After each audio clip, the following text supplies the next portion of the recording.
सरकार सत्ता टिकाउन लागि परेको रासोपा सभापति रवि लामिछानेको भनाई। चर्चित भ्रष्टाचार काण्डहरूको छानबिन गरिहाल्न अर्जुन नरसिंह केसीको माग। धादिङको गल्छीमोडमा भारतीय बस दुर्घटना हुँदा एकको मृत्यु, 19 घाइते। आदिपुरुष बाहेकका हिन्दी चलचित्र प्रदर्शन गर्ने चलचित्र सङ्घको निर्णय।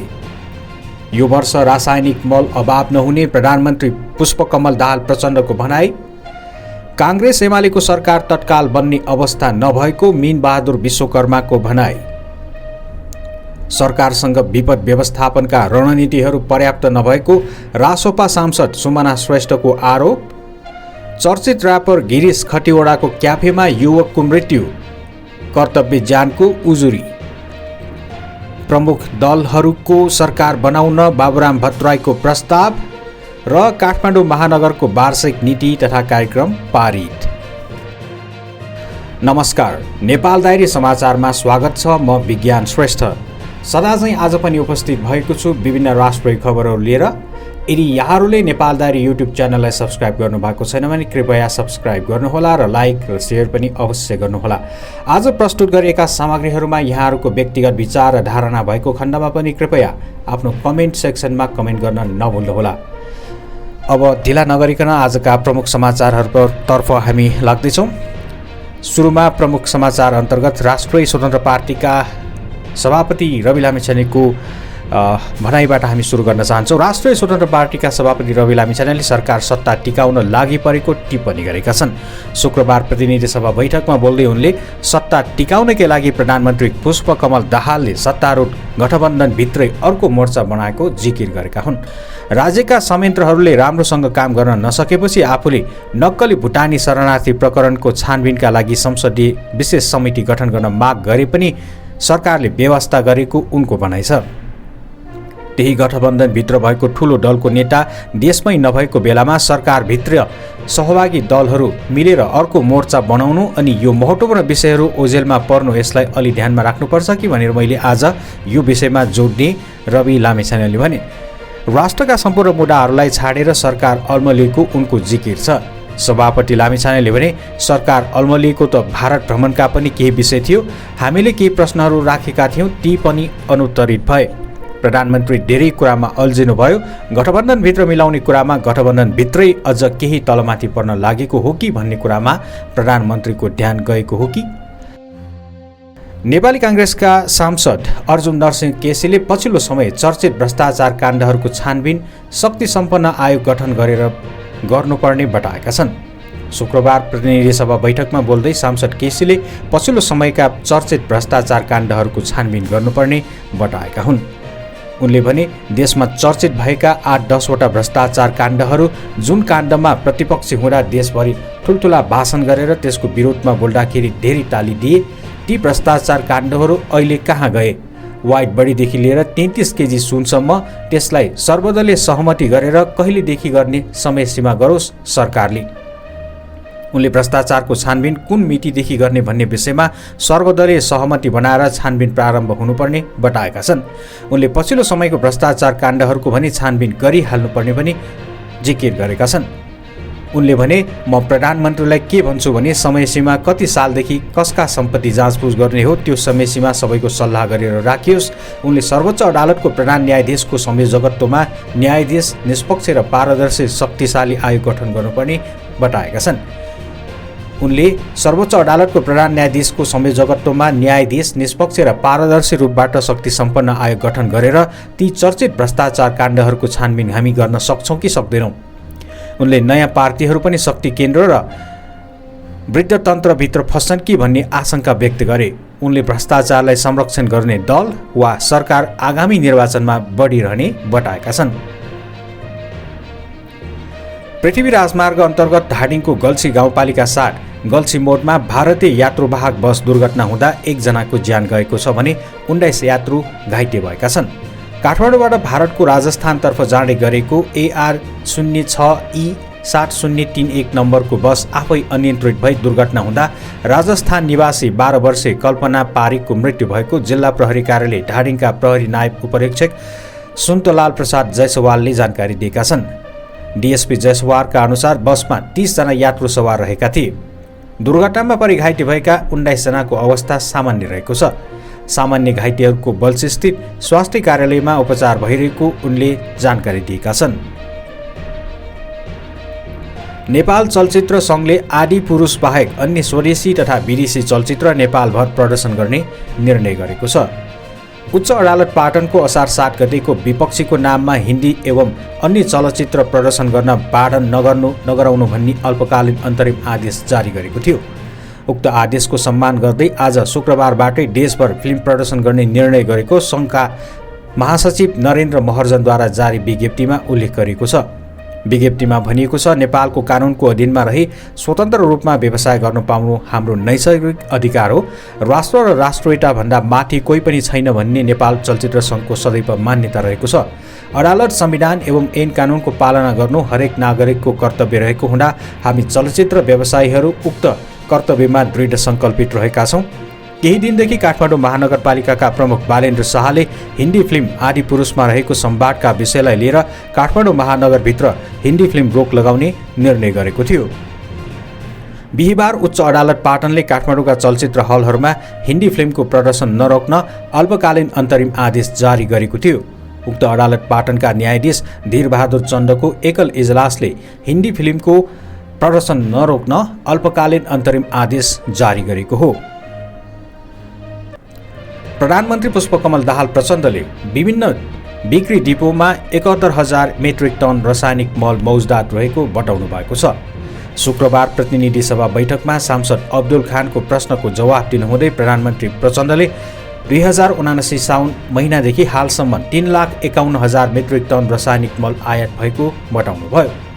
प्रधानमन्त्री प्रचण्डले भन्नुभयो, सुरुमा रासायनिक मलका लागि 15 अर्ब रुपैयाँ विनियोजन भए पनि थप 23 अर्ब रुपैयाँको स्रोत सुनिश्चित गरी मल आपूर्ति व्यवस्थालाई सुदृढ गरिएको छ। यसबाट सरकार किसानहरूका लागि रासायनिक मल उपलब्ध गराउन जिम्मेवार रहेको तथ्य प्रमाणित हुन्छ। मलको आयातमा सङ्घीय मन्त्रालयलाई जिम्मेवार बनाएको छ भने वितरण कार्यमा प्रदेश र स्थानीय तहहरूलाई परिचालन गरिएको छ। मल वितरण प्रणालीलाई पारदर्शी बनाउन मल आपूर्ति र वितरणमा डिजिटल प्रणाली प्रयोगमा ल्याइएको कुरा पनि जानकारी गराउन चाहन्छु, उनले भने। प्रधानमन्त्रीले सोमध्ये 71,000 मेट्रिक टन रासायनिक मल विभिन्न डिपोहरूमा मौजदात रहेको बताउनुभयो। त्यस्तै यही महिनाभित्र भारतको कलकत्ताबाट 45,000 मेट्रिक टन डिएपी मल ल्याइने पनि उहाँले जानकारी गराउनुभयो। प्रधानमन्त्री प्रचण्डले यो वर्ष धान रोप्ने महिनामा विगतको जस्तो मल अभाव नहुने बताउनुभयो। प्रधानमन्त्रीले सोमध्ये 71,000 मेट्रिक टन रासायनिक मल विभिन्न डिपोहरूमा मौजदात रहेको समेत बताउनु भएको छ र प्रधानमन्त्रीले भन्नुभयो, रासायनिक मलको आपूर्ति व्यवस्था विगतका वर्षहरूमा भन्दा सुदृढ भएको जानकारी गराउन चाहन्छु। 2079 साउन महिनादेखि हालसम्म 3,51,000 मेट्रिक टन रासायनिक मल आयात भएको छ। त्योमध्ये 71,000 मेट्रिक टन विभिन्न विगत डिपोहरूमा मौजदात रहेको छ। नेपाली काङ्ग्रेसका प्रचार विभाग प्रमुख मीन विश्वकर्माले काङ्ग्रेस र नेकपा एमालेको सरकार तत्काल बन्ने अवस्था नरहेको बताएका छन्। काङ्ग्रेस र एमालेको समीकरण बनेर वर्तमान सरकारको विकल्पबारे विभिन्न प्रसङ्गहरू चलिरहेका बेला विश्वकर्माको उक्त भनाइ आएको हो। सभापति शेरबहादुर देउबा निकट नेता विश्वकर्माले पार्टीको घोषित निर्णय अनुसार संवाद नभएको बताएका हुन्। फुर्सद भएका र मन्त्री हुन नपाएकाहरू त लागिहाल्छन् नि, कोही लागेको भए पनि पार्टीबाट निर्णय भएर लागेका होइनन्, विश्वकर्माले प्रश्न पारेका छन्। काङ्ग्रेसभित्र पछिल्लो समय माओवादीलाई बोकेर हिँड्न नहुने मत बढिरहेको कतिपय नेता ठान्छन्। यो समीकरण जोगाउन 1-2 जनालाई इच्छा हुन सक्ला, तर माओवादीको साथ छोड्नुपर्ने मत बढिरहेको छ, काङ्ग्रेसका एक केन्द्रीय सदस्यले भनेका छन्। सभापति देउबा उपचारका लागि सिङ्गापुरमा छन्। असार 6 को राति फर्किने भनिए पनि देउबा आइसकेका छैनन्। देउबाको सिङ्गापुर बसाइ लम्बिनुमा कतिपयले नयाँ सत्ता समीकरणसँग जोडेका छन्। काङ्ग्रेसले गठबन्धनको पक्षमा प्रतिबद्ध रहेको नेता विश्वकर्माले बताएका छन्। समाजवादी मोर्चा भित्रैबाट प्रधानमन्त्रीको विरोध भएको छ, तर काङ्ग्रेसबाट विरोध भएको छैन, विश्वकर्माले भनेका छन्। सत्ता समीकरण फेरबदलका लागि देउबाको बसाइ लम्बिएको भनाइमा सत्यता नरहेको विश्वकर्माको भनाइ छ। स्वास्थ्य उपचारका लागि नै थप समय बस्न परेको आफूले जानकारी पाएको समेत स्पष्ट पारेका छन्। राष्ट्रिय स्वतन्त्र पार्टीकी सांसद सुमना श्रेष्ठले सरकारसँग विपद व्यवस्थापनका रणनीतिहरू पर्याप्त नभएको बताएकी छिन्। शुक्रबार प्रतिनिधि सभाको दोस्रो बैठकमा गृह मन्त्रालय, रक्षा मन्त्रालय, प्रधानमन्त्री तथा मन्त्री परिषदको कार्यालय, राष्ट्रिय योजना आयोग, संस्कृति, पर्यटन तथा नागरिक उड्डयन मन्त्रालयको विनियोजन शीर्षकमाथिको छलफलमा भाग लिने क्रममा उनले सो कुरा बताएकी हुन्। सांसद श्रेष्ठले पश्चिम नेपालमा भूकम्प आउने खतरा विज्ञहरूले औल्याए पनि त्यसको बारेमा बजेटमा कुनै कार्यक्रम नआएको स्पष्ट पारिन्। उनले विपद पोर्टल पालिका स्तरमा पुर्याउने कुरा बजेटमा उल्लेख भए पनि जनशक्तिको अभावमा कार्यान्वयन हुन सक्ने अवस्था नरहेको दावी गरेकी छिन्। सांसद श्रेष्ठले प्रधानमन्त्री तथा मन्त्री परिषद कार्यालयमा सञ्चालनमा ल्याइएको हेलो सरकार कार्यक्रमलाई प्रभावकारी बनाउन, सशक्त बनाउन आवश्यक बजेटको व्यवस्था गर्न पनि सरकारसँग माग गरेकी छिन्।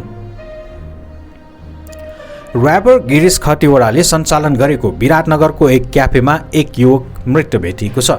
र्यापर खतिवडाको जी क्याफे एन्ड बिस्ट्रोमा मोरङ धनपालथान गाउँपालिका 4 स्थित कर्सिया बजारमा चाँडनी फ्रेस हाउस सञ्चालन गर्दै आएका कासेड अन्सारीको मृत्यु भएको हो। अन्सारीले क्याफेमा नियमित मासु बेच्न लैजाने गरेका थिए।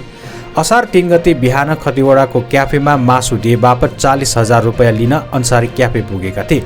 मृतकका भाइ मासेटले मासु बिक्री गरेको पैसा माग्न जाँदा आफ्नो दाजुको हत्या भएको आरोप लगाएका छन्।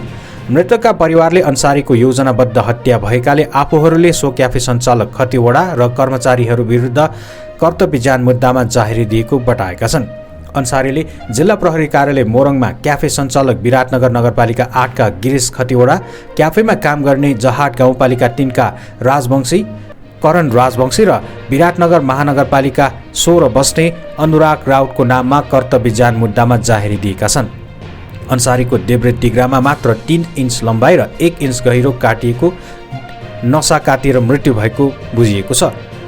मोरङ प्रहरीका प्रवक्ता रञ्जन कुमार दाहालले उक्त घटनाको विषयमा अनुसन्धान भइरहेको बताएका छन्। नेपाल समाजवादी पार्टीका अध्यक्ष डाक्टर बाबुराम भट्टराईले संयुक्त सरकार गठनको प्रस्ताव गरेका छन्। पालैपालो कुर्सी साटासाट समय खेर फाल्नुभन्दा यो संसदको कार्यकालसम्म प्रमुख दलहरूको संयुक्त सरकार निर्माण गर्नुपर्ने उनको सुझाव छ। गत आम चुनाव यताको नेपाली राजनीतिको दिशा र गति झन्झन उतार चढावपूर्ण बन्दै जानु, देश र जनताको निम्ति हितकर नभएको र विद्यमान वर्तमान प्रणालीमा अन्तर्निहित अस्थिरता र दलका प्रमुख नेताहरूको अल्पदृष्टि र असीमित महत्वाकांक्षा, भू राजनीतिका निरन्तर दृश्य अदृश्य दबाव, राज्यका स्थायी अङ्गहरूको क्षयीकरण र भ्रष्टीकरण आदि यसका प्रमुख कारण रहेको उनको भनाइरहेको छ। यस्तो अवस्थामा पालैपालो कुर्सी साटासाटमा समय खेर फाल्नु सट्टा यो संसदको कार्यकालसम्म प्रमुख दलहरूको संयुक्त सरकार निर्माण, संविधान र कानुनमा आवश्यक सुधार, शान्ति प्रक्रियाका बाँकी कामको समापन गर्नु ठिक रहेको उनको भनाइरहेको छ। नेकपा एमालेका सांसद रघुवीर महासेठले नेपालको सिमानाको सुरक्षा गर्ने जिम्मा नेपाली सेनालाई दिनुपर्ने बताएका छन्। शुक्रबारको प्रतिनिधि सभा बैठकमा बोल्दै सांसद महासेठले नेपालको सिमानाको सुरक्षा गर्ने जिम्मेवारी नेपाली सेनालाई हुनुपर्ने बताएका हुन्। सीमा सुरक्षाको जिम्मा नेपाली सेनालाई दिनुपर्छ र यो कुरा पहिलाको हो। पहिला पनि सेनाको कर्णेलको नेतृत्वमा सिमानाको रेखदेख नाप जाँच उनीहरूको जिम्मामा हुन्थ्यो। त्यसैले यो सरकारले पुनः यसबारेमा विचार गरियोस् उनको भनाइ थियो। छिमेकी देशले हाम्रा सिमाना दिन प्रतिदिन मिचिरहेको भन्दै नापीका हाकिमहरूलाई समेत थाहा नभएको उनले गुनासो समेत गरेका छन्। उनले भने हाम्रा सिमाना दिन प्रतिदिन छिमेकी देशहरूले मिचिरहेको छ। पहिला यस्तो थिएन। आज हामीले यसलाई जिम्मा लगाएका छौँ। कहीँ नापीका हाकिमहरू त मिटिङमा जाँदाखेरि नेपालमै बसेर हस्ताक्षर गरेको हुन्छ। भोलिपल्ट उड्दा त उहाँहरू देशमा बसेको थाहा पाउनुहुन्छ। हामी हिजो मैले के कसरी सही गरेँ उहाँहरूलाई थाहा हुँदैन। उनले पुराना हतियारहरूलाई डम्पिङ गर्दै हतियारको आधुनिकीकरणमा पनि ध्यान दिनुपर्ने बताएका छन्। 50औं वर्ष पुराना हतियारहरूलाई डम्पिङ गर्दै आधुनिकीकरण गर्न उहाँहरूलाई हतियारतिर पनि सरकारले ध्यान दिनुपर्ने बताएका हुन्। नेपाली सेनालाई आधुनिकतासँग सम्बन्धित रहेका कुरा बाहेक उद्योग व्यापारमा लगाउनु नहुने उनको भनाइरहेको छ। यसका साथै आजका लागि नेपाल डायरी समाचार आजलाई यति नै। भोलि हामी फेरि नयाँ बुलेटिन र नयाँ समाचार र नयाँ अपडेटहरूका साथ उपस्थित हुने बाचा गर्दै आजको लागि हामी बिदा लिन चाहन्छौँ। यदि यहाँहरूले हाम्रो च्यानललाई सब्स्क्राइब गर्नुभएको छैन भने र कृपया हामीले प्रस्तुत गरेका समाचार सामग्रीहरू यहाँहरूलाई राम्रो लागेको खण्डमा कृपया लाइक गर्नुहोला, सेयर गर्नुहोला र च्यानललाई सब्स्क्राइब गर्नुहोला। आजको लागि छुट्टिन्छौँ। नमस्कार।